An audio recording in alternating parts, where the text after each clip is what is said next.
Guru Brahma, Guru Vishnu, Guru Devo Maheshwaraha, Guru Sakshat Param Brahma, Tasmai Shri Gurave Namah. Ajnana Timirandhasya, Jnananjana Shalakaya, Chakshurun Militam Yena, Tasmai Shri Gurave Namah. Tvameva Mada Chapida Tvameva, Tvameva Bandhuscha Sakha Tvameva, Tvameva Vidyadravinam Tvameva, Tvameva Sarvam Amriteshwari Mam, Tvameva Sarvam Amriteshwari Mam, Tvameva Sarvam Amriteshwari Mam.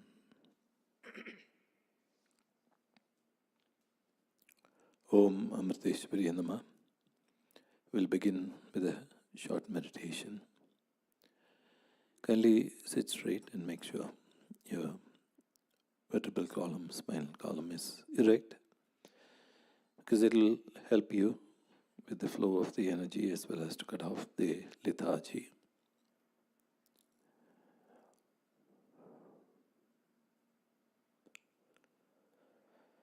Slowly close your eyes.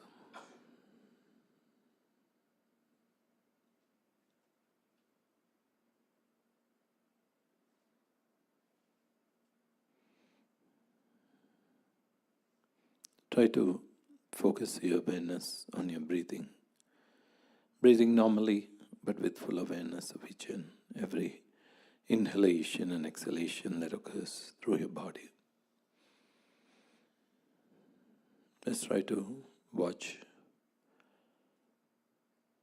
and be a witness of the whole process.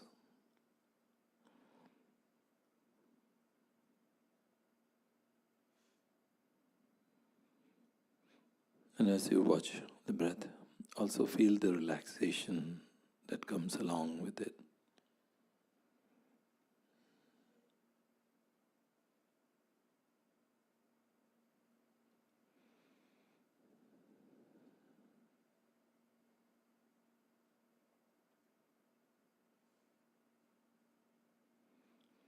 Feel completely relaxed.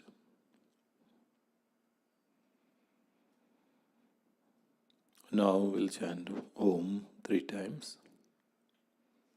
As we chant Om, visualize the sound of Om to rise from your navel area, deep within, and rising along the spinal column, cleansing your body, your mind. And as it goes out of the body, cleansing the atmosphere around you. Now kindly take a deep breath.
Feel the peace, the silence,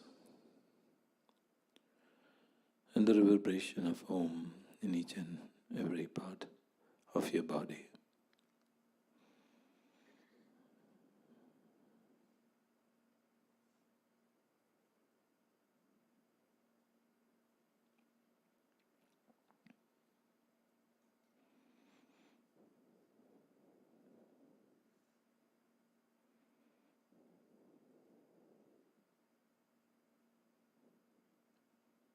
Now, once again, bring your focus on your breathing.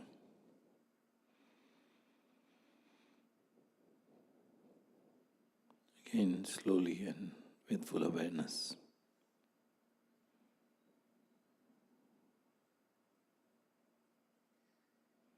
And as you breathe in, chant the mantra, the syllable Ma, silently along with your in-breath.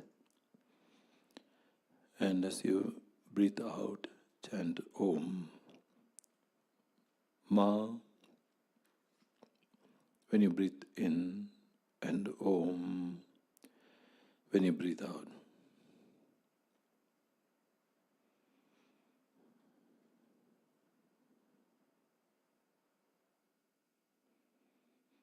Ma is a representation of divine love, and Om of divine light. You need not visualize love and light, but just feel your heart being filled with these qualities of love and light, and your heart slowly expanding.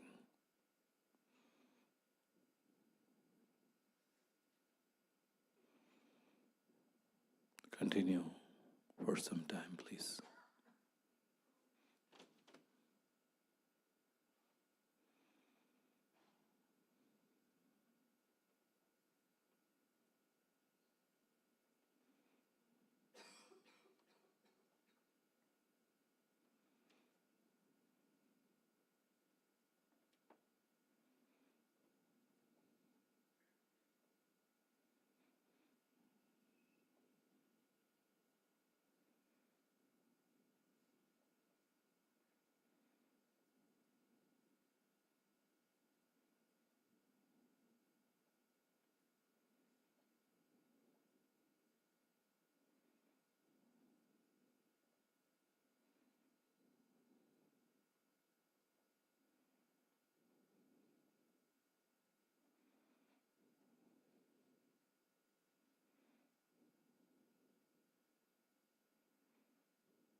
Slowly and slowly the reverberations of Ma and Om become more and more subtle.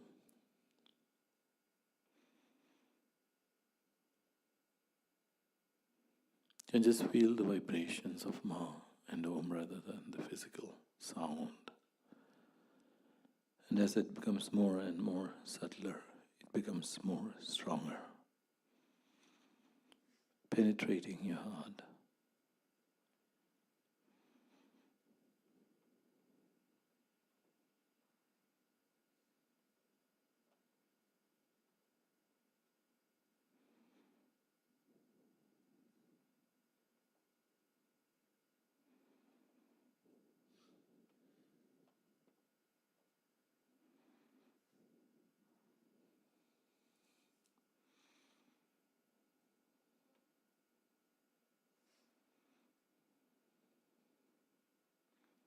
Now feel the love, the light in your heart expanding, and your heart blossoming like a flower bud which opens up to a beautiful flower, giving fragrance and sweetness and beauty to the beholder.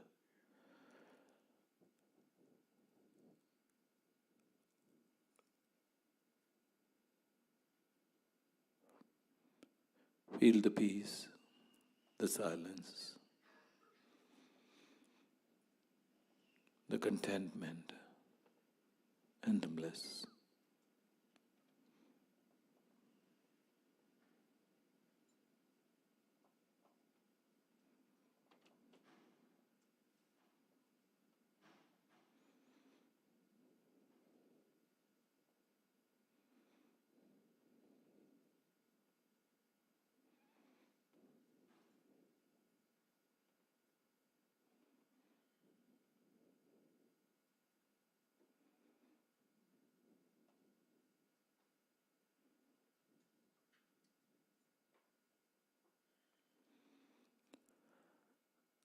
Let's now chant the mantra Loka Samasta Sukhino Bhavantu 9 times. And as we chant the mantra, imagine the love and the light, the peace, the bliss in your heart, going out from your heart to all the beings in this world, just like the rays of the sun. And as the light falls on each and every one of them, imagine they also become more loving, more peaceful, more content, more blissful and more compassionate. And while imagining so, we'll chant the Loka Samasta prayer 9 times.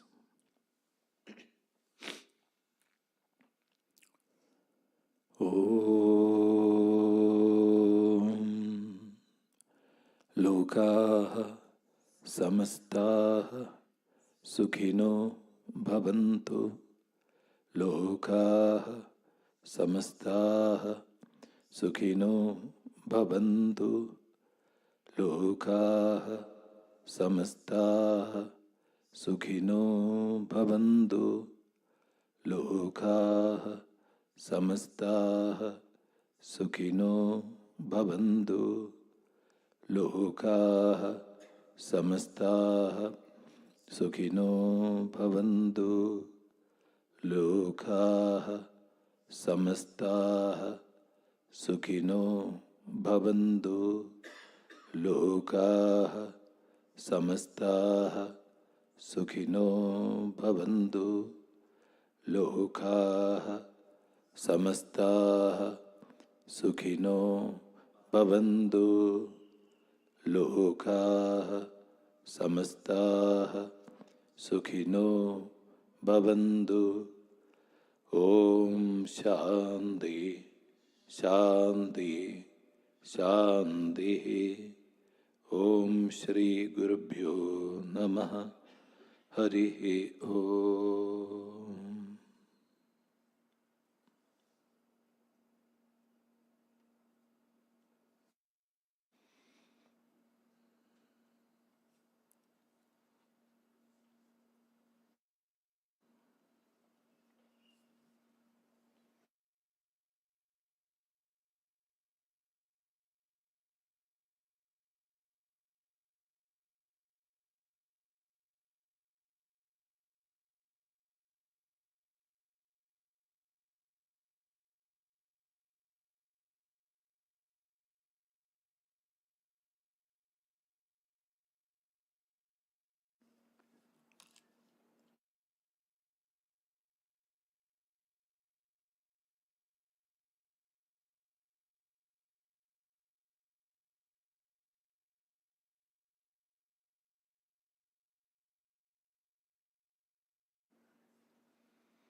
सदाशिवसमारम्भां शङ्कराचार्यमध्यमाम् अस्मदाचार्यपर्यन्तां वन्दे गुरुपरम्परां श्रुति स्मृतिपुराणानाम् आलयं करुणालयं नमामि भगवत्पादं शङ्करं लोकशङ्करं शङ्करं शङ्कराचार्यं केशवं बादरायणं सूत्रभाष्यकृतौ वन्दे भगवन्तौ पुनः पुनः ईश्वरौ गुरुरात्मेति मूर्तिभेदविभागिने व्योमवद्व्याप्तदेहाय दक्षिणामूर्तये नमः। ॐ ध्यायामो धवलावकुण्ठनवतीं तेजोमयीं नैष्टिकीं स्निग्धापाङ्गविलोकिनीं भगवतीं मन्दस्मितश्रीमुखीं वात्सल्यामृतवर्षिणीं सुमधुरं सङ्कीर्तनालापनीं श्यामाङ्गीं मधुसिक्तसूक्तिम् अमृतानन्दात्मिकाम् ईश्वरीम्। ॐ अमृतेश्वर्यै नमः। ॐ अमृतेश्वर्यै नमः। ॐ अमृतेश्वर्यै नमः।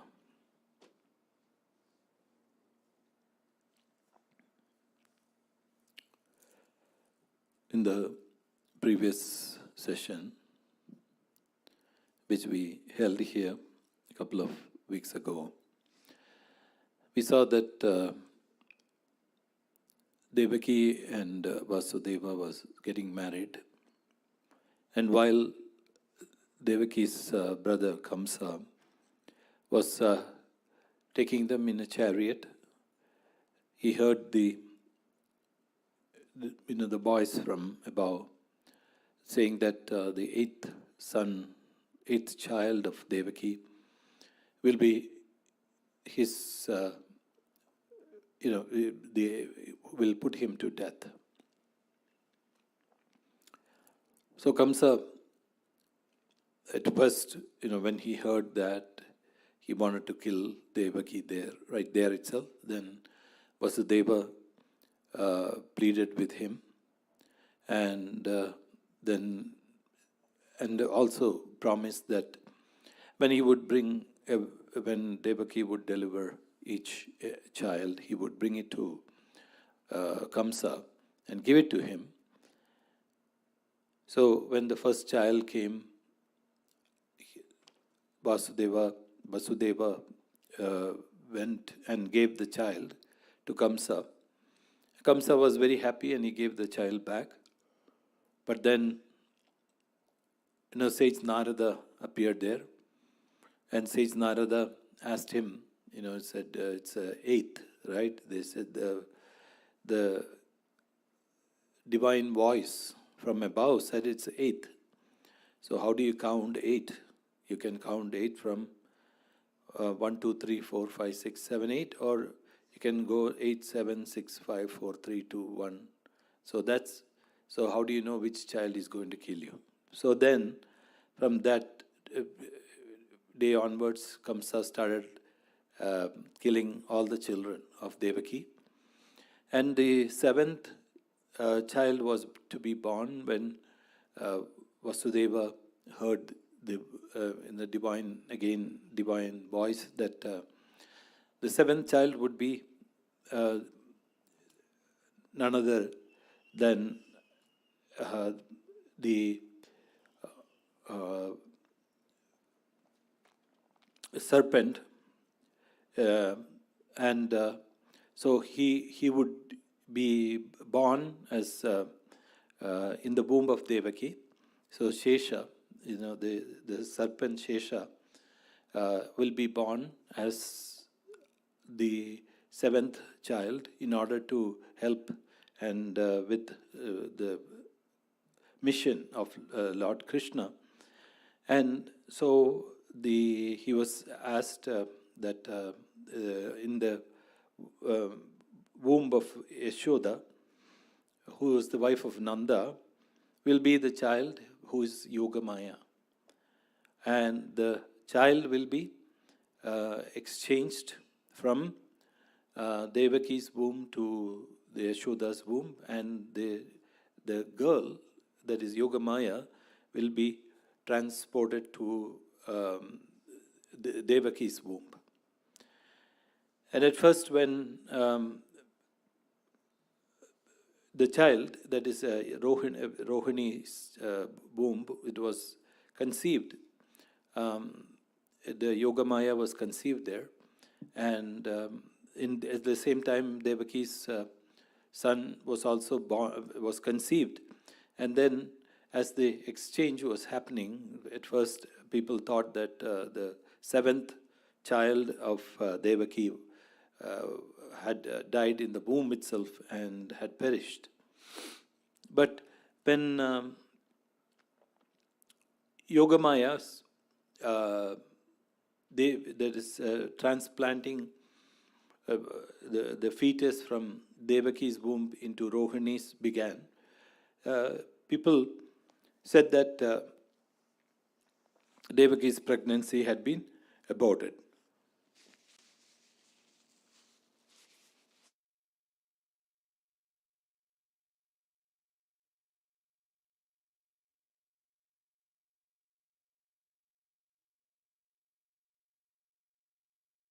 Into the mind of Vasudeva by an aspect of Amsha Bhagena, that is a portion of that. And bearing within himself the power,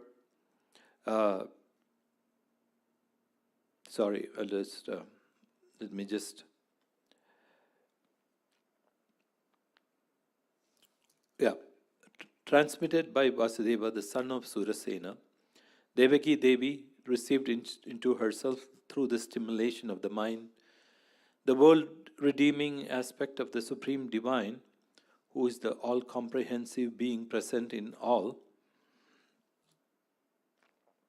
and including herself even as the eastern horizon receives the moon. But Devaki Devi, thus being the residence of him in whom the whole world resides, she did not reveal her spiritual luster fully to the outside, as she was a captive in Kamsa's prison. And her case was like that of a light kept in a pot, and like the knowledge of a scholar who would not partake in others. And when Kamsa saw her resplendent and smiling, illumining the whole house by her luster, derived from the Lord in the womb, he said to himself, "Surely Hari, who is to cause my death, must be within her. For never before have I seen her with such divine luster."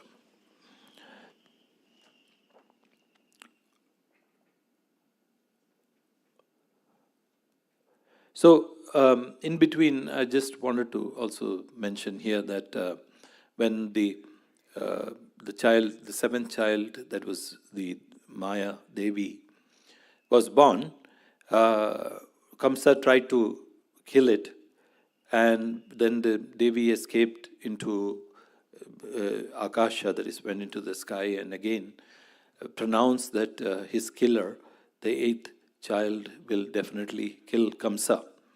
So when Kamsa heard this, it is, as Amma says, the Kamsa Bhakti, that is in Kali Yuga, Amma always says that Kamsa Bhakti is what everybody has. Means it's not out of love for God, but out of fear of God. And everybody fears God. So they used to, most of the people don't understand the relationship with God. And not only that, they think that God is a person who gives reward when you do good things, and when you do bad things, God punishes you. So, in one sense, we can say that it's the reward and the punishment does not actually, in fact, come from the Lord, or, we can say in this case, Guru. As the rules have been set by the karma, the law of karma already, whatever we either enjoy or suffer is thanks to our own karma, which is the results of the actions which we have done. So we cannot blame, in one sense, God, and saying that God gives only good people a lot of problems, whereas the bad people suffer so much. As Amma says, sometimes what happens is these people have come with a lot of punya, and they had won the lottery, and they are coming into this world with that amount of punya, and that's why they are enjoying, whereas the good people may not have that much punya, but also they might be suffering because of the fact of their karma, and the karma also being exhausted during this particular birth. And so what happens is every time, when this question comes, we ask this question: why are the good people suffering so much and the bad people enjoying? But definitely, there is a clash between the good and the bad. And most of the time, we see that the bad overpowers the good. And then we doubt and we ask this question: is it, is this whole world full of bad people? So, in one sense, we can say that the badness or negativeness is in our own mind, and the goodness is also in our mind. And we can see, actually, you can project negativity in positivity and positivity in negativity. So you might ask me how. Suppose somebody falls down. There is that famous story that Amma tells, that once there was a minister who was a king's minister, and what he said was, everything happens for a reason and everything happens for the good, and he believed that.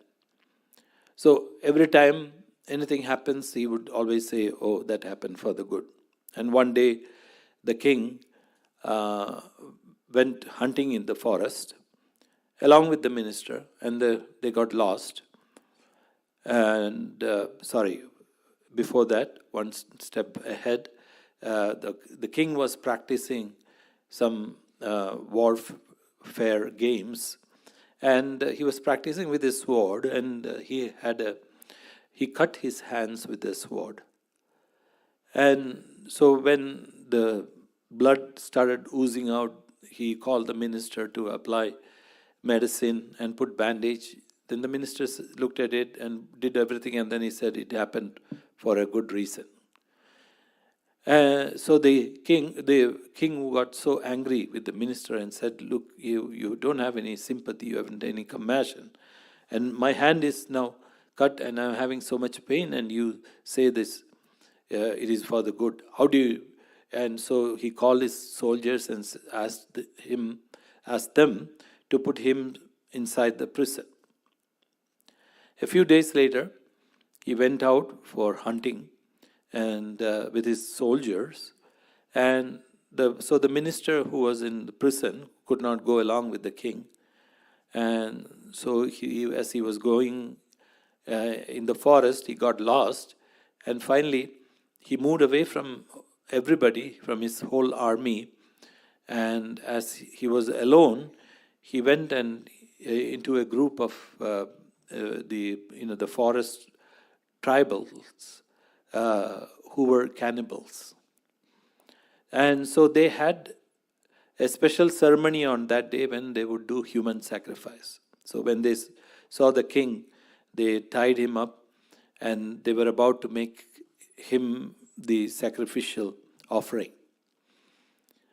And just before the ceremony began, the main priest came to the king, and one of the rules of doing the sacrifice was that the person whom they were going to be sacrificed should not have any kind of problems in their body. Their body should be nice and beautiful. So when they saw the cut in the body, the priest said, we cannot do sacrifice him now, and we should wait till his wound is healed, and a few days later we will sacrifice him. And meanwhile, after a couple of hours, what happened was his soldiers found him and saved him. So then, as he was going back to the palace, he remembered the ministers saying that everything happens for a good reason. And so he thought, actually when I cut my hand, he said this, and because of that, I was not sacrificed today. I was saved.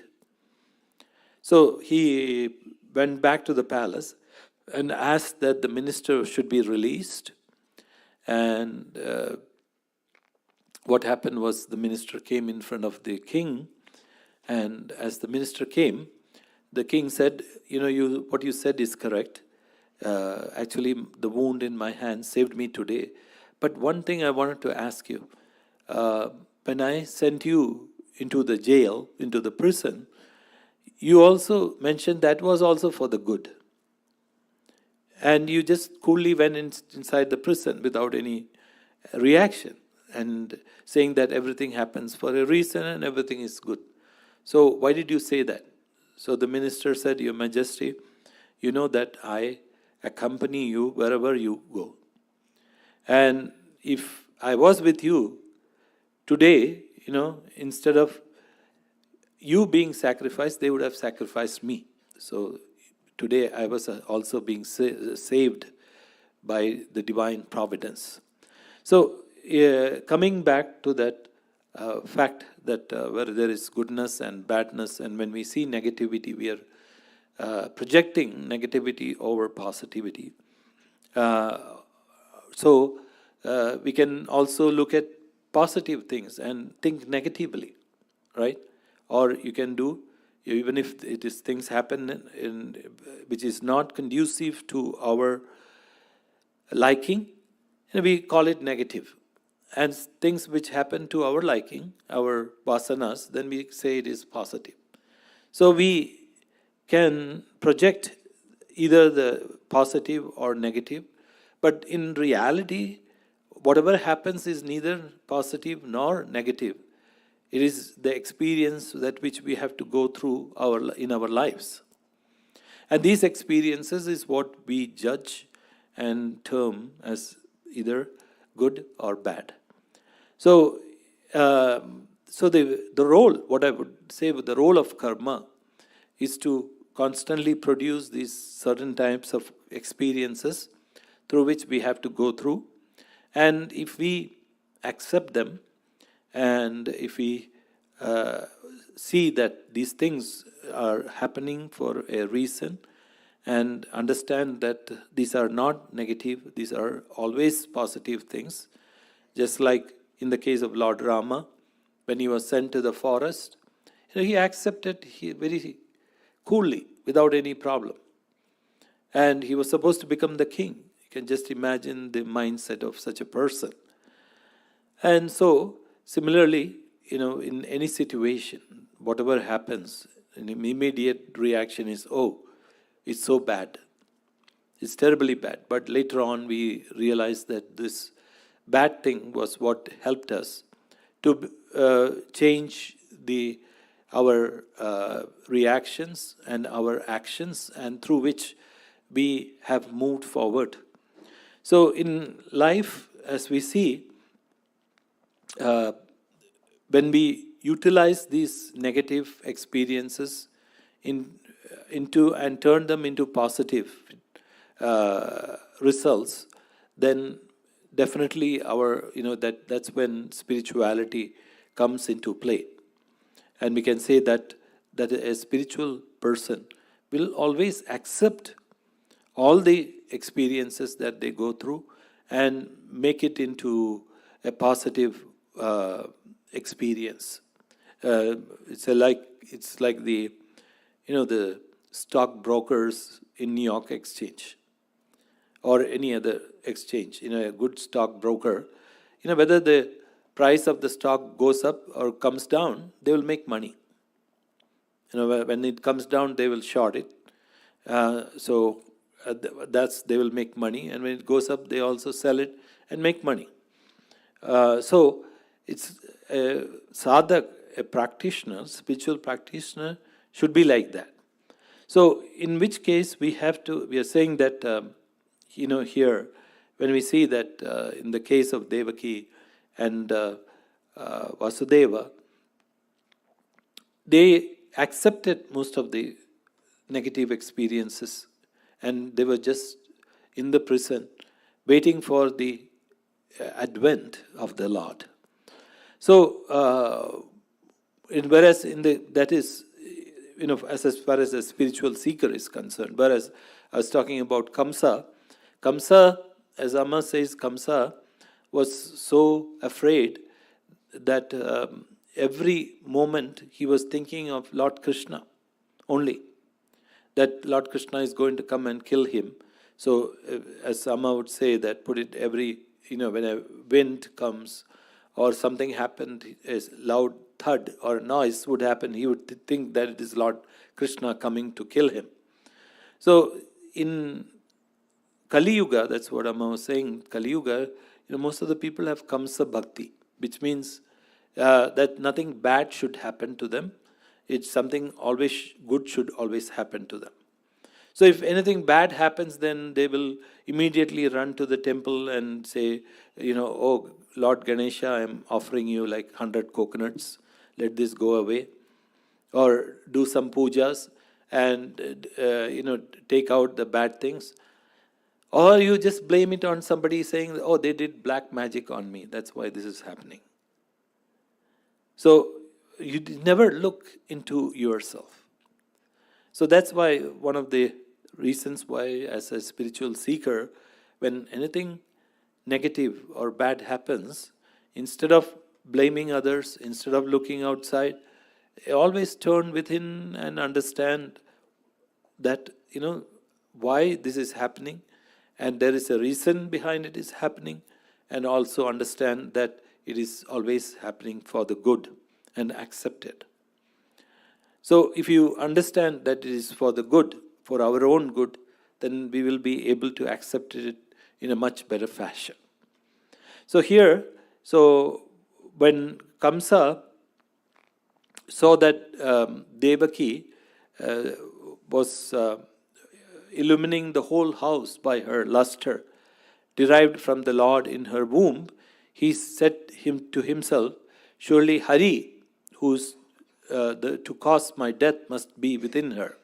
For never have I seen her with such divine luster. So here Kamsa is still seeing the killer in God. He's not seeing the divinity because of his negative frame of mind.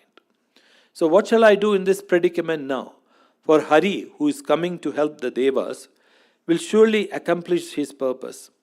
But by outright killing her, who is a pregnant woman, and one's own sister, one will be injuring oneself in respect of one's reputation, wealth, and span of life. A man who sustains his life by practicing extreme cruelty is notorious as dead even while living. People would begin to curse him in his lifetime itself and dead, and he will go to the hell that awaits such villains. Thus the powerful Kamsa on his own accord desisted from that atrocious crime. Constantly remembering the Lord through enmity, he awaited the time of his birth as Devaki's son. Thus thinking always of Mahavishnu while sitting, lying, standing, eating and moving about, he began to see the whole world filled with him. So it's not that, there is, as Amma says, even in a cruel person, in a murderer, there is a spark of divinity. And that spark of divinity could save him. In this case, that's what even though Kamsa was such a bad person, he saw this divine resplendent luster or light in Devaki. He did not want to kill her. That is one good thing. And the second thing was, as he, through the enmity, he began to see the Lord while sitting, lying, standing, eating, and moving about. And the whole world was filled with the Lord. So that was the beauty about the Kamsa Bhakti, or the devotion by Kamsa. And now, what Brahma and Parameshwara came along with the sages like Narada and attendants, consisting of Gandharvas and Devas, and addressed a hymn of praise to Mahavishnu as follows. Truth-willed, truth-formed, and true in the three phases of time, thou art the womb of truth, and thou art embedded in truth. The world that is perceived as real is established in thy truth. Truth and goodness form thy two eyes. We take refuge in thee, the heart of truth. And this life is like a mighty and ancient tree. It is rooted in the unique Prakriti, that is nature. Pleasure and pain are its two fruits. The three gunas are its prime roots. Dharma, Artha, Kama, and Moksha are its four saps. The five vital airs are its five extensions. And the six bio-functions of hunger, thirst, sorrow, infatuation, old age, and death are the essence of its constitution. The seven dhadus, which is the basic bodily substances, are its skin. The five bhutas, mind, intellect, and the eye sense, form its eightfold branch system. And the 9 bodily orifices are its 9 crevices. The 10 organs of knowledge and action form its leaves. The jiva and the Ishvara are the 2 birds residing in it. So it's a very beautiful poem describing an individual soul, an Atma, Jivatma. So he's saying that the life is like a mighty and ancient tree, and it's rooted in nature. Pleasure and pain are its fruits, and the 3 gunas, that is sattva, rajas, and tamas, are its roots. And the 4 saps are dharma, artha, kama, and moksha, the purusharthas. And the 5 vital airs, panja pranas, are its 5 extensions. And then the 6 bio-functions, which are hunger, thirst, sorrow, infatuation, old age, and death, are the essence of its constitution. And the 7 basic bodily substances are its skin. The 5 bhutas, the elements, the mind, the intellect, and the eye sense form its eightfold branch system. And the 9 bodily orifices are its 9 crevices. The 10 organs of knowledge and action form its leaves. And the jiva and the Ishvara are the 2 birds residing in it. There cannot be a much more better or more beautiful expression of the human body and the psyche. So, thou, the unitary being, so the beauty about is this, both the jiva and the Ishvara are the 2 birds residing in it. And as we go on to the Kena Upanishad, one says, one of the birds perches up in the tree and keeps watching, whereas the other one goes in search of prey, flies around doing all these actions, and then comes back to its home after some time. So the bird that is sitting and always watching is Ishvara, or the supreme consciousness, or the witness, and the individual soul, the jiva, is the bird that goes around collecting all these other things. And thou, the unitary being, art the source, the resting place, and the savior of this truth-based world. Those who have their minds clouded by thy maya see it as many without seeing their source, but not so the knowing ones. So he's saying, the Maya, those who know about Maya knows that it is only none other than the power of the Supreme Consciousness of the Lord, the Atman. But those who do not understand thinks that Maya is different from that Supreme Power. And thou who art the nature of pure consciousness, assumest various forms of a pure sattvika nature again and again for the good of this world and with its countless moving and unmoving inhabitants. To the good, these manifestations of thine give delight, while to the evil ones they spell disaster. O lotus-eyed one, those who have made their mind one-pointed in thee, the residents of the whole universe, cross the ocean of samsara with the utmost ease, as if it were a mere puddle made by the hoof of a calf, making thy feet the boat, following the example of great men. So that's also beautiful explanation. If you have devotion and follow the example of great men. So if you want to cross the ocean of samsara, what is it? Just have one-pointed mind fixed on the Lord, and then it will be just crossing the samsara, or the ocean of transmigration will be like a mere puddle. And O self-effulgent one, those great men of exceeding love for all, having themselves crossed the vast and impossible ocean of samsara, leave behind them that boat of thy feet, the devotional tradition they create by their life and teachings for the salvation of posterity. And thy blessings fall on all who are pious. O lotus-eyed one, there are other philosophers who consider themselves already free, but are devoid of even an atom of devotion to thee, and consequently have an impure, uncontrolled mind. And such persons, helped by other favorable circumstances, may ascend to some extent on the spiritual path, but will soon fall down on account of not holding to thy feet as the most important aid in a man's spiritual life. So it's giving important pointers here. What will make us move on the spiritual path?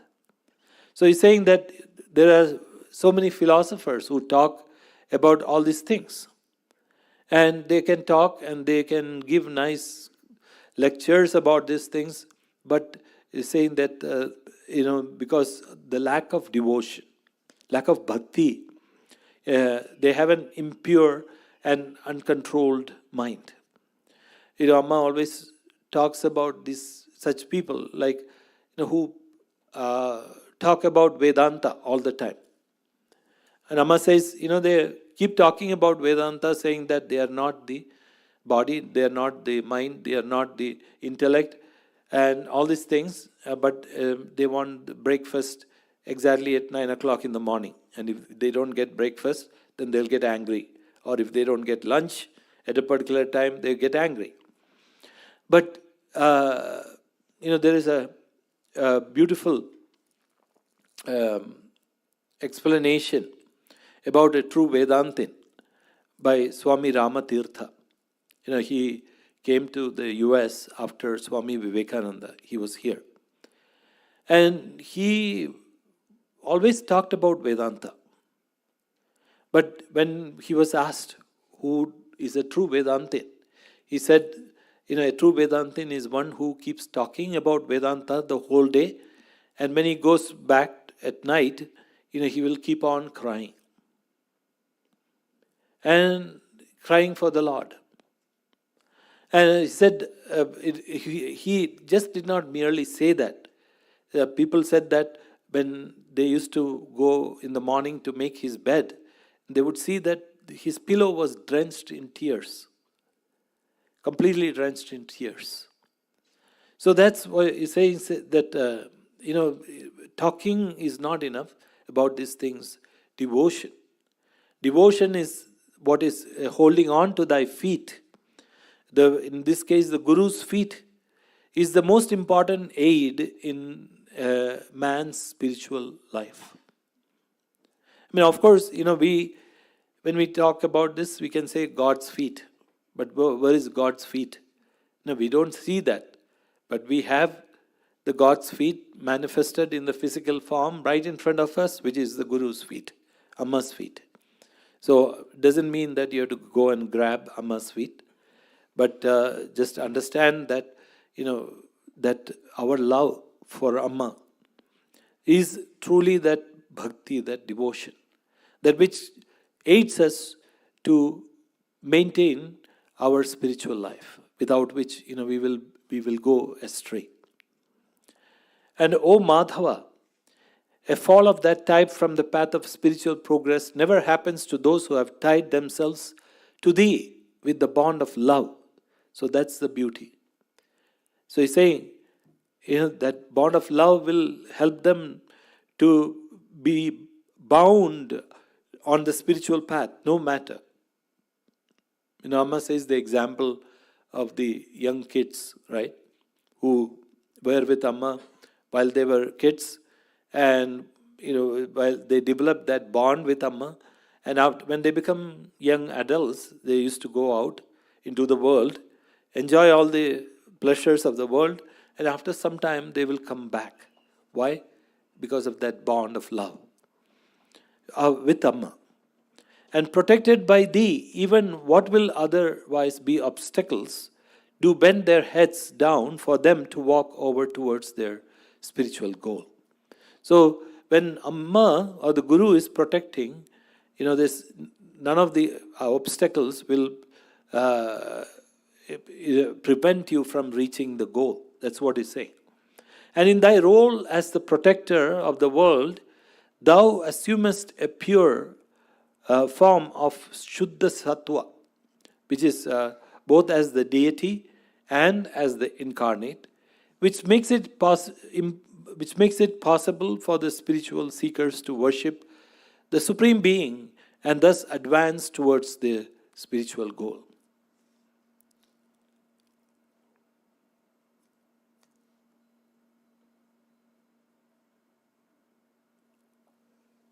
So here,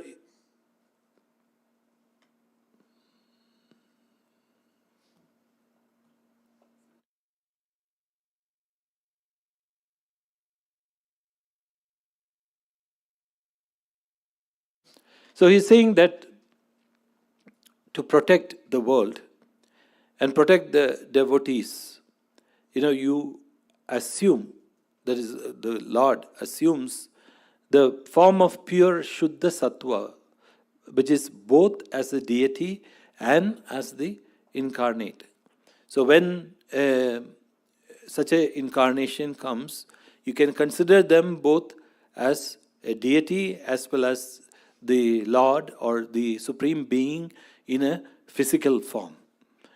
Why? Because it will help the spiritual seekers to worship the Supreme Being and thus advance towards the spiritual goal. So that is the beauty about worshipping in the aspect of the deity with the form. Many a times we have this question in our mind, why should we worship the Lord with a form, right? And Amma says that in the beginning, you always have to have a form to relate to. Otherwise, if you just think about, I am Brahman and the Supreme Being is nothing but light and love, and you just think about meditation and meditating on light or this Aham Brahmasmi, that I am Brahman. Now, after 5 minutes later, the Brahman will be gone, it will be replaced with so many thoughts, and finally you will fall asleep. And when you wake up, you think that you can be deluded thinking that you had a nice meditation. Whereas, when there is a form, when Amma always gives us that guided meditation where you wash the feet, you put, you decorate the body of the deity with ornaments, with flowers and all these things. So it becomes so lively after some times. And it does not become boring, just like the other form of meditation. And you also develop that love for the deity. And of course, that ultimately, the transition from the the divinity in the form to the formless has to be, that surgery has to be done by Amma. We cannot do it. So, but until that point, when we are eligible for that kind of a transition, we have to definitely meditate on the divinity with a form, a deity. And that will definitely help us. That's why, Amma has come in this body also for us to meditate on this beautiful form of hers, so that we can meditate on her, we can interact with her, and in that sense we can always develop that love for Amma, which is nothing but the love for the Supreme Deity, which actually will save us on the spiritual path, right? In my own case, I could just vouch for that. And if I had not that kind of a love for Amma, I would not have survived this spiritual path. Many a times I have thought about going back to the world, not because, in the beginning it was tough, that was there. But in the second place, what happened was, there was a time when I thought that, I was a failure in spirituality. And then I'm also a failure in the material world, because I transitioned to spirituality. So I'm neither good in this world nor in the other world, which is a spiritual world. So what is the good of leading a life like this? So let me go back. So that's when I heard the story of one of the brahmacharyas around me. What he was doing was, one night he felt that he wanted to return to the world, and in the middle of the night, without telling anybody, he caught the last boat across. In those days, there was no bridge, so we had to catch the ferry. And so he got on the ferry, and then as he was walking, he had to go walk about 4 miles to catch a bus, and he had to go to the national highway where the bus would come. In the in the middle of the night, there were no buses that were plying near the Vallikau village. So he started walking to that particular place where he would catch buses. And it was the middle of the night, and as he was walking, usually, as you know that, in India there are a lot of stray dogs, and stray dogs don't bother you in that sense. And not only that, if they see you, they will get scared and they will run away. But that particular night, as he was walking, he saw a meeting of a lot of stray dogs right in the middle of the road. And as he was coming near them, he thought they will move away, but they did not budge. As they did not budge, he started getting nervous. So what he did was, first he tried to scare them. Then they started barking at him more. And then he thought, oh my God, they are not even moving, but they are barking now. So he did an action. He took a stone and he enacted as if he was throwing the stone at the dogs. And they started barking more at him. And finally he took a stone and threw at the dogs because he was so afraid. nervous that they are going to come. But at that moment, one of the dogs started coming, running towards him. So he had no other option but to go back to the boat jetty. And finally what happened was one of the dogs happened to nip on his ankles, and there was a small wound. And as he came back, and as he came and he sat near the boat jetty on the veranda of one of the shops there, and he cried for a long time.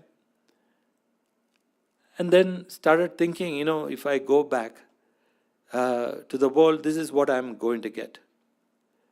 But truly, he thought, I don't want to go back because I love Amma. I love Amma and I want to be with Amma. It's not that I'm going to be in the world. So here, Amma is showing what will happen if I go back to the world. So quietly, early in the morning, on the first ferry, he quietly slipped into the ashram. And he went and enacted the whole day as if nothing had happened. And that evening, when Amma came out for darshan, he went and sat near Amma for a long time. Of course, he was remorseful and he was so sad that he had left Amma. And finally, what happened was after the darshan was over, Amma went back to her room. And Amma was, when Amma, those days when Amma went back to her room, we all used to stand right next to her, the window of her room, and look up till she climbed into the stairs of the balcony and disappeared into her room. So we were all standing, and then after Amma went off into her room, everybody left except this brahmachari. And as he was standing there, suddenly Amma opened her window and said, next time you go, make sure you go during the daytime, not at night. So, and Amma talks about also the devotion of the senior Swamis, like Pranavamra Swami used to get angry at Amma, and then he say, I'm going, and he will go to the Valikau, that village, buy some peanuts, eat those peanuts, and then come back to the ashram again. There was no place to go for us once we wanted to leave. So that love for Amma, kept us on the path. So it was that pure love for Amma or Amma's love, I would say. It's not more than our love for Amma. It's our Amma's love for us that made us hold on to that spiritual path. So saying that, that's why he's saying that you have tied them, O Madhava, that the people who fall from the path of spiritual progress, but you have tied them to thee by the bond of love. So Amma has tied all of us. We cannot escape. There is absolutely no escape, even if we want to. As Ramana Maharshi says, when the Guru catches hold of you, you're like the lamb, not lamp, but the lamb, the small baby sheep, inside the mouth of the tiger. There is no escape. The tiger's mouth is around your neck, and any moment the tiger can crunch your neck. So it is like that. So the Guru has held us bound with her love, and we cannot but escape.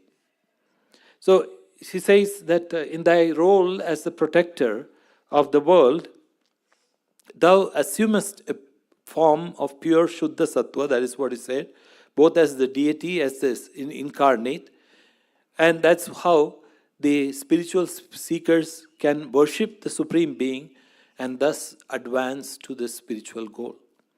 And people adore thee in different stations of life, in different ways. The brahmacharian by the study of Veda, the householder through works and sacred rites, the vanaprastha through meditation, and the sannyasin by samadhi. It is thy formful aspect that makes all these forms of adoration possible. So he's saying all these people are able to work.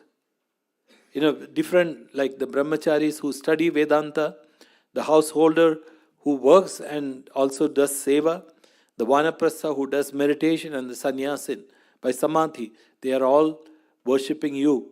Why? Because of the form, the beautiful form that they adore. So he's saying, remember this, Amma gives, now the tour is coming again.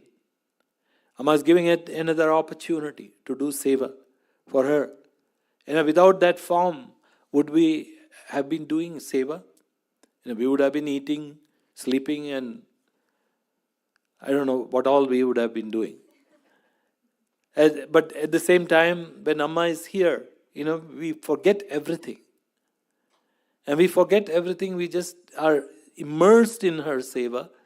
And what we think, when during Devi Bhava, we don't even feel the passage of time. Many a times. And even if we feel tired, we go and stand near Amma, and the tiredness is gone, and the beauty and the resplendent form of Amma, fills us with that divine energy, and our batteries are charged. And then we go back, do our seva again. So do you think it would have been possible if Amma had not assumed this beautiful form? So he's saying, this is because of that. O protector, had it not been for thy formful manifestation, it would have been impossible for man to attain to thy direct realization, overcoming the sense of duality. For reasoning based on signs found in life and nature can at the most give only an indirect, inferential understanding of thee. But purification of the mind through practice of devotion will take one to thy direct and immediate experience. So he's saying that suppose if that incarnation had not occurred, of course by serving nature and doing all those things, we would have attained to some part of that spiritual life, but not as much as the beauty as the manifestation of the form, the divine form in a human body. So he's saying that, praising that it's because of this divine manifestation that we are making this spiritual progress, which we all understand. None of us, or as Amma says, many of us would not have been or come to this spiritual life. It's only through Amma that most of us are here today, following that spiritual path and doing our spiritual disciplines and doing our spiritual practices, both when Amma comes and when Amma goes also. And of course, we are a little bit afraid that Amma will tell us the next time she sees us that we are not doing spiritual practices properly. But never mind. At least we are doing whatever we can because of our love and fear also. Out of fear of what our repercussions would be with Amma. And Amma may not, the fear is that Amma may not give us enough attention. That is the main fear. It's not that she's going to punish us, but Amma may not look at us or smile at us. So that out of that fear, we do our spiritual practices. So it's truly that when Brahma, even the Creator, is talking about the manifestation of the divine form, truly we can understand. Why? Because Amma has come in this beautiful manifestation of this body, through this body, human body, in front of us, which we again and again are experiencing, and we are again going to experience soon. And so may Amma give us the opportunity to be with her, to serve her, to do seva and tireless seva, even if we drink a lot of chai and coffee. And if we feel tired, as I said, we can go and stand near Amma, refresh ourselves, and do our spiritual practices as well. Even if we fall asleep, it doesn't matter. We are sitting in Amma's divine presence and just enjoying that, vibration, directly through through her physical presence. So may our lives be enriched through her physical presence again and again, and and I'm sure, and I don't have to pray, that Amma will take all of us to that spiritual goal at the very end through our love and her love for us as well. Om Amriteshwari Namah.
शुभ्र सरोरुह निलये देवी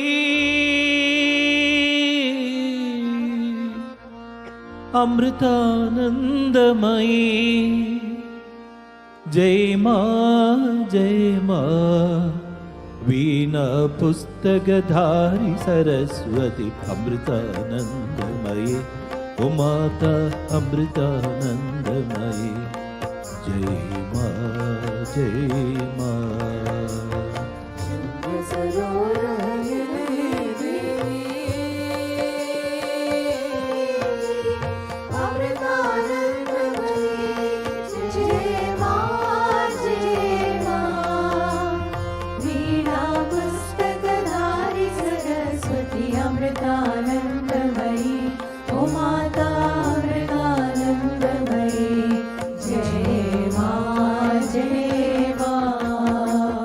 शुभ्र सरोरुह निलये देवी अमृतानंदमयी जय माँ वीणा पुस्तकधारी सरस्वती अमृतानंदमयी ओ माता अमृतानंदमयी जय माँ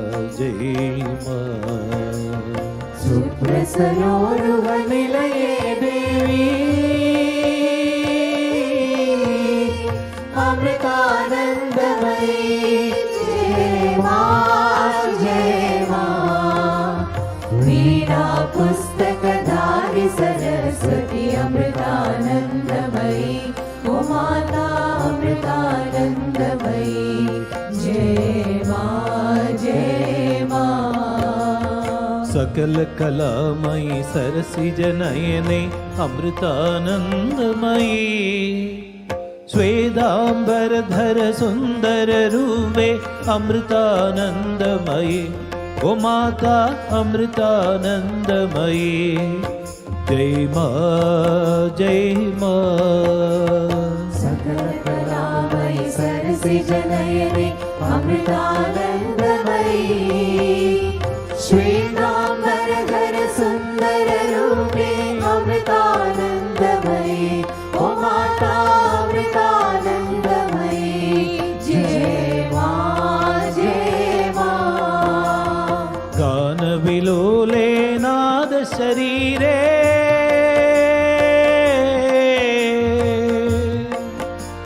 अम्मा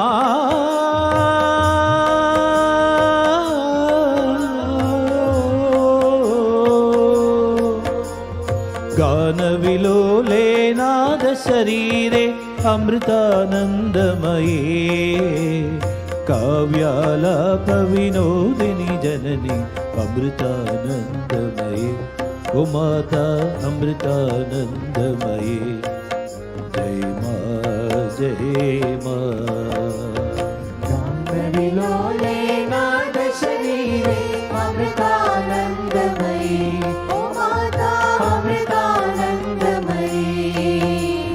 काव्यालाप विनोदिनी जननी अमृतानंदमयी ओ माता अमृतानंदमयी जय माँ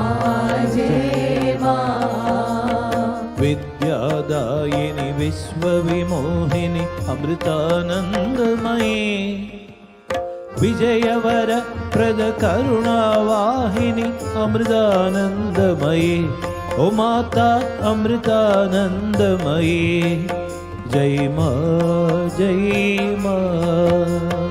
विद्यादायिनी विश्वविमोहिनी अमृतानंदमयी विजयवर प्रद करुणावाहिनी अमृतानंदमयी ओ माता अमृतानंदमयी जय माँ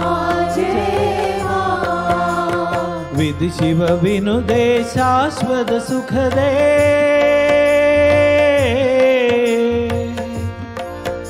अम्मा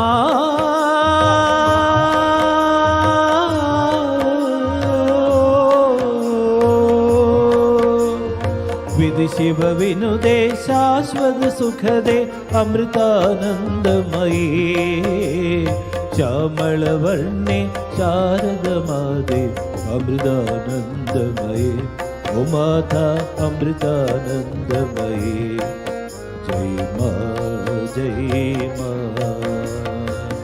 शिव विनुते शाश्वत सुख दे अमृतानन्दमये श्यामल वर्णे शारद माते अमृतानन्दमये ओ माता अमृतानन्दमये जय माँ जय माँ जय माँ जय माँ जय माँ जय जय माँ जय माँ जय माँ जय माँ जय जय माँ जय माँ जय माँ जय माँ जय जय माँ जय माँ जय माँ जय माँ जय जय माँ जय माँ जय माँ जय माँ जय जय माँ जय माँ जय माँ जय माँ जय जय माँ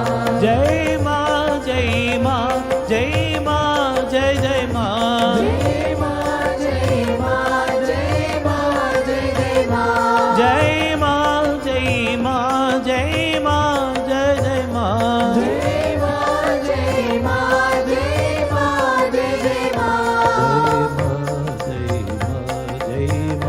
जय जय माँ जय माँ जय माँ जय माँ जय जय जय माँ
वंदना करूं मैं तेरी, मुख में है तेरा नाम। जग के तुम पालन करता, तुम हो कृपा निधान। वंदना करूं मैं तेरी, मुख में है तेरा नाम। जग के तुम पालन करता, तुम हो कृपा निधान। वंदना करूं मैं तेरी, मुख में है तेरा नाम। जग के तुम पालन करता, तुम हो कृपा निधान। वंदना करूं मैं तेरी, मुख में है तेरा नाम। जग के तुम पालन करता, तुम हो कृपा निधान। जय गणेश जय गणेश जय गणेश देवा। सच्चे में तुम ही मेरी, हे गौरी नंदना। जय गणेश जय गणेश देवा। सच्चे में तुम ही मेरे, हे गौरी नंदना। नाम में तेरे है शक्ति, सुमिरन से मिले भक्ति। नाम तेरे है शक्ति, सुमिरन से मिले भक्ति। नाम में तेरे है शक्ति, सुमिरन से मिले भक्ति। नाम में तेरे है शक्ति, सुमिरन से मिले भक्ति। एक ही तुझसे है विनती, तुझ में लीन रहे मति। एक ही तुझसे है विनती, तुझ में लीन रहे मति। जय गणेश जय गणेश जय गणेश देवा, सच्चे में तुम ही मेरे गौरी नंदना। जय गणेश जय गणेश जय गणेश देवा, सच्चे में तुम ही मेरे हे गौरी नंदना। व्याप्त जग में रहते हो, व्यक्त भी तो हो जाओ। व्याप्त जग में रहते हो, व्यक्त भी तो हो जाओ। व्याप्त जग में रहते हो, व्यक्त भी तो हो जाओ। व्याप्त जग में रहते हो, व्यक्त भी तो हो जाओ। मन मंदिर में दर्शन देकर अंधकार बुझा जाओ। मन मंदिर में दर्शन देकर अंधकार बुझा जाओ। जय गणेश जय गणेश जय गणेश देवा, सच्चे में तुम ही मेरे हे गौरी नंदना। जय गणेश जय गणेश जय गणेश देवा, सच्चे में तुम ही मेरे हे गौरी नंदना। जय गणेश जय गणेश जय गणेश देवा, सच्चे में तुम ही मेरी हे गौरी नंदना। जय गणेश जय गणेश जय गणेश देवा, सच्चे में तुम ही मेरे हे गौरी नंदना। जय गणेश जय गणेश जय गणेश देवा, सच्चे में तुम ही मेरी हे गौरी नंदना। जय गणेश जय गणेश जय गणेश देवा, सच्चे में तुम ही मेरे हे गौरी नंदना। सच्चे में तुम ही मेरी हे गौरी नंदना। सच्चे में तुम ही मेरे हे गौरी नंदना। सच्चे में तुम ही मेरी हे गौरी नंदना। सच्चे में तुम ही मेरे हे गौरी नंदना।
गोपाल नाचो नाचो गोकुल बाला, गोविंद बोलो बोलो वेन विलोला गोपाल नाचो नाचो गोकुल बाला गोविंद बोलो बोलो वेन विलोला गोपाल नाचो नाचो गोकुल बाला गोविंद बोलो बोलो वेन विलोला गोपाल नाचो नाचो गोकुल बाला गोविंद बोलो बोलो वेन विलोला गिरधारी गावो गावो नडवर लाला गिरधारी गाओ गाओ नटवर लाला गिरधारी गावो गावो नडवर लाला गिरधारी गाओ गाओ नटवर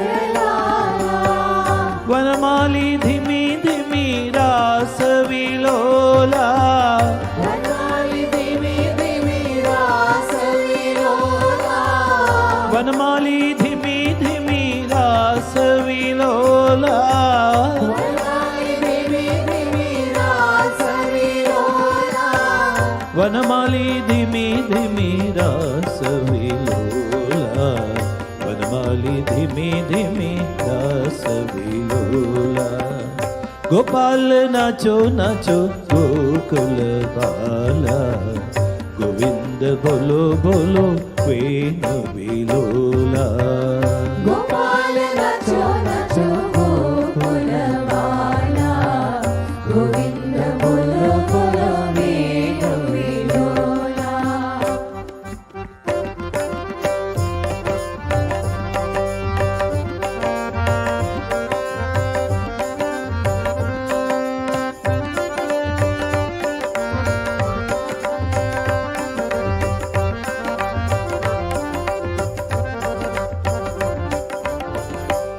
मुरलीधर मुकुंद माधव मनमोहन मधुरा नादा मुरलीधर मुकुंद माधव मनमोहन मधुरानाथा मुरलीधर मुकुंद माधव मनमोहन मधुरा नादा मुरलीधर मुकुंद माधव मनमोहन मधुरानाथा नंदलाला नवनीत चोरा नाम वर्णा सुंदर बाला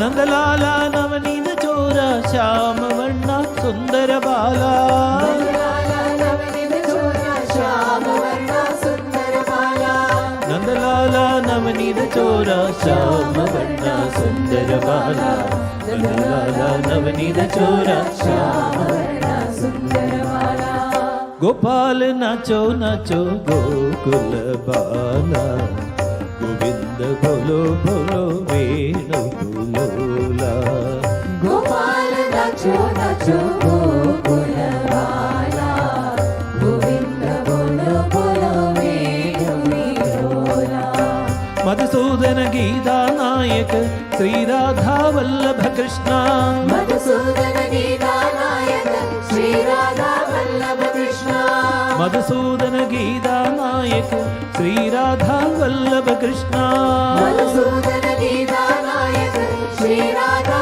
वल्लभ कृष्ण यमुना तट कुंज विहारी हे यादव यदुकुल नादा यमुना तट कुंज विहारी हे यादव यदुकुल नाथा यमुना तट कुंज विहारी हे यादव यदुकुल नादा यमुना तट कुंज विहारी हे यादव यदुकुल नाथा यमुना तट कुंज विहारी हे यादव यदुकुल नादा यमुना तट कुंज विहारी हे यादव यदुकुल नाथा गोपाल नाचो नाचो गोकुल बाला गोविंद बोलो बोलो वेन विलोला गोपाल नाचो नाचो गोकुल बाला गोविंद बोलो बोलो वेन विलोला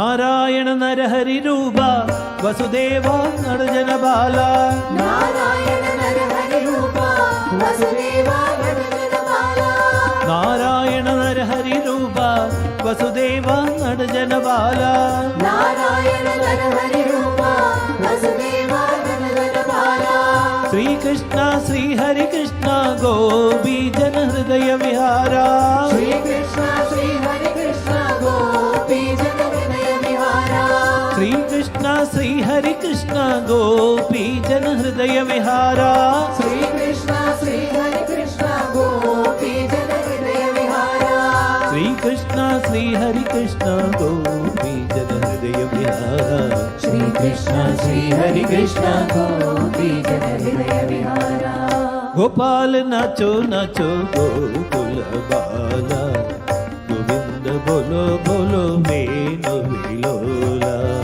गोपाल नाचो नाचो गोकुल बाला गोविंद बोलो बोलो वेणु विलोला गोपाल नाचो नाचो गोकुल बाला गोविंद बोलो बोलो वेणु विलोला गोपाल नाचो नाचो गोकुल बाला गोविंद बोलो बोलो वेणु विलोला गोपाल नाचो नाचो गोकुल बाला गोविंद बोलो बोलो वेणु विलोला गोपाल नाचो नाचो गोकुल बाला गोविंद बोलो बोलो वेणु विलोला गोविंद बोलो बोलो वेणु विलोला गोविंद बोलो बोलो वेणु विलोला गोविंद बोलो बोलो वेणु विलोला गोविंद बोलो बोलो वेणु विलोला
जय जय जय दुर्गा महारानी जय जय जय दुर्गा महारानी जय जय जय दुर्गा महारानी जय जय जय दुर्गा महारानी जय जय जय दुर्गा महारानी जय जय जय दुर्गा महारानी जय जय जय दुर्गा महारानी जय जय जय दुर्गा महारानी दर्शन दो दुर्गा महारानी, दर्शन दो दुर्गा महारानी। दर्शन दो दुर्गा महारानी, दर्शन दो दुर्गा महारानी। दर्शन दो दुर्गा महारानी, दर्शन दो दुर्गा महारानी। दर्शन दो दुर्गा महारानी, दर्शन दो दुर्गा महारानी। जय जय जय दुर्गा महारानी, जय जय जय दुर्गा महारानी। जय जय जय दुर्गा महारानी, जय जय जय दुर्गा महारानी। जय जय जय दुर्गा महारानी, जय जय जय दुर्गा महारानी। जय जय जय दुर्गा महारानी, जय जय जय दुर्गा महारानी। विश्व को मोहित करने वाली, तीन लोग में रहने वाली। विश्व को मोहित करने वाली, तीन लोक में रहने वाली। विश्व को मोहित करने वाली, तीन लोग में रहने वाली। मोहित करने वाली, तीन लोक में रहने वाली। जग भरनी जननी वरदाई, जननी वरदाई। जग भरनी जननी वरदाई। जगभरनी जननी वरदाई। दर्शन दो दर्शन दो दुर्गा महारानी, दर्शन दो दुर्गा महारानी। दर्शन दो दुर्गा महारानी, दर्शन दो दुर्गा महारानी। जय जय जय दुर्गा महारानी, जय जय जय दुर्गा महारानी। जय जय जय दुर्गा महारानी, जय जय जय दुर्गा महारानी। जय जय जय दुर्गा महारानी, जय जय जय दुर्गा महारानी। जय जय जय दुर्गा महारानी, जय जय जय दुर्गा महारानी। पावनाश कर लेने वाली,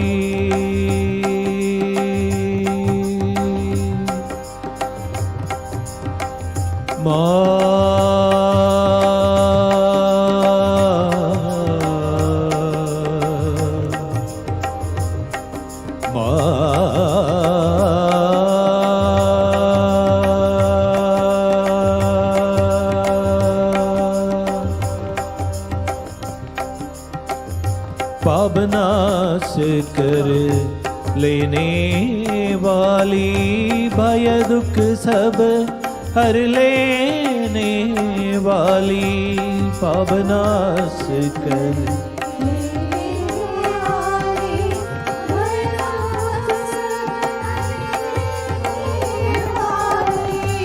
सिंहवाहिनी माँ कल्याणी।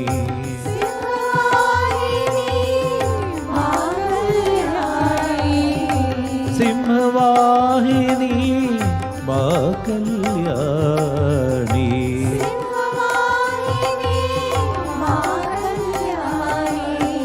दर्शन दो